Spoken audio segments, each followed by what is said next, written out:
नमस्कार। आज के इस ऐतिहासिक विश्लेषण में हम सीधे इतिहास के उस पन्ने पर चलेंगे जो जितना अहम है उतना ही दर्दनाक भी। हम बात कर रहे हैं 1947 के भारत विभाजन की। जरा कल्पना कीजिए, एक ही रात में लाखों लोग अपने ही घर में अजनबी बन जाएं। जहां पीढ़ियों से रह रहे थे, अचानक वहां एक लकीर खिंच जाए और कहा जाए कि अब वो उस देश के नहीं रहे। 1947 में ब्रिटिश राज खत्म तो हुआ, आजादी तो मिली, लेकिन इसके साथ ही आई इतिहास की सबसे बड़ी त्रासदियों में से एक। इस चर्चा में हम समझेंगे कि आखिर ये सब हुआ कैसे। भाग 1, अंग्रेजों का आगमन। तो चलिए इस कहानी को समझने के लिए करीब 400 साल पीछे चलते हैं। 1600 का वो दौर जब भारत एक बेहद अमीर और एकजुट देश था। ईस्ट इंडिया कंपनी मसालों और रेशम के व्यापार के लालच में यहां आई, लेकिन 1757 के बैटल ऑफ प्लासी ने सब कुछ बदल कर रख दिया। जो कल तक सिर्फ व्यापारी थे, वो अब पूरी तरह से शासक बन गए थे।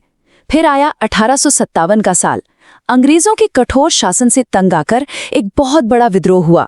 ये विद्रोह भले ही अंग्रेजों को पूरी तरह बाहर निकालने में सफल नहीं रहा, लेकिन इसने देश के मन में आजादी की एक ऐसी चिंगारी भड़का दी जो अब बुझने वाली नहीं थी। भाग 2, आजादी की लड़ाई। 20वीं सदी आते आते पूरे देश में एक नई चेतना जाग गई थी। इंडियन नेशनल कांग्रेस वो मुख्य मंच बन गई थी, जहां से बड़े नेता रणनीति बना रहे थे। और फिर 1915 में महात्मा गांधी के लौटने से अहिंसा और सत्याग्रह का एक नया रास्ता खुल गया।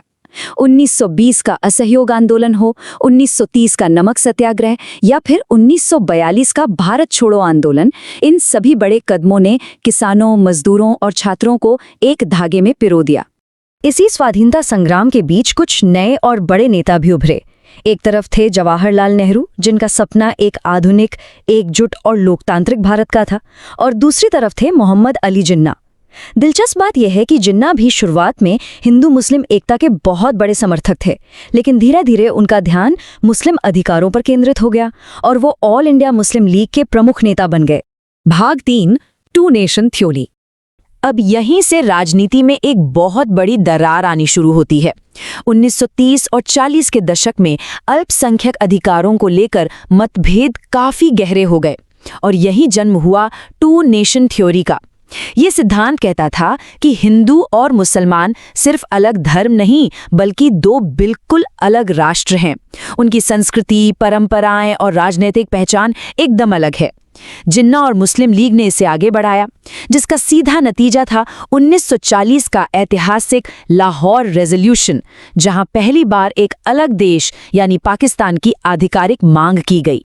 तो अब हालात ऐसे थे कि दो अलग अलग नजरिए बिल्कुल साफ हो चुके थे। एक तरफ इंडियन नेशनल कांग्रेस एक एकजुट और धर्मनिरपेक्ष भारत चाहती थी।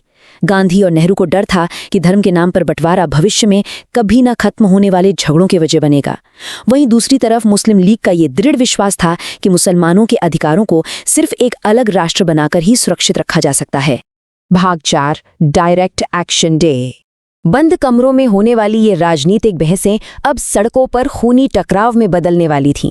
16 अगस्त 1946 मुस्लिम लीग ने पाकिस्तान की अपनी मांग को और जोरदार तरीके से रखने के लिए इस दिन को डायरेक्ट एक्शन डे घोषित किया। शुरू में इसका मकसद सिर्फ बड़ी सभाएं और राजनीतिक प्रदर्शन करना था, लेकिन हालात इतनी तेजी से बेकाबू हुए जिसकी किसी ने कल्पना भी नहीं की थी। कलकत्ता की सड़कों पर शांतिपूर्ण प्रदर्शन कुछ ही घंटों में भयानक हिंसा में बदल गया। इतिहास इसे द ग्रेट कलकत्ता किलिंग्स के नाम से जानता है।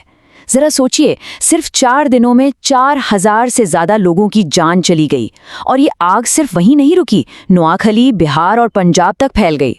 इस अराजकता ने ब्रिटिश सरकार को ये समझा दिया कि भारत अब एक भयंकर गृह युद्ध की कगार पर खड़ा है। भाग 5, सीमाओं का निर्धारण। इन बेकाबू हालातों के बीच देश को बांटने का कड़ा फैसला ले लिया गया, और इसके लिए समय कितना मिला? महज 5 हफ्ते। जी हाँ, सीमाओं को तय करने का जिम्मा सिरिल रेडक्लिफ नाम के अधिकारी को सौंपा गया, जो इससे पहले कभी भारत आए तक नहीं थे। एक ऐसे इंसान को सिर्फ नक्शे और धार्मिक आंकड़ों के आधार पर पंजाब और बंगाल के बीच लकीर खींचने के लिए 5 हफ्ते का वक्त दिया गया। इसी लकीर को आज हम रेडक्लिफ लाइन कहते हैं। भाग 6, एक मानवीय त्रासदी। जब इन नई सीमाओं का ऐलान हुआ तो जमीन पर जो हुआ वो किसी बुरे सपने से कम नहीं था। रातों रात लाखों लोगों का अपना पुश्तैनी घर एक विदेशी जमीन बन गया।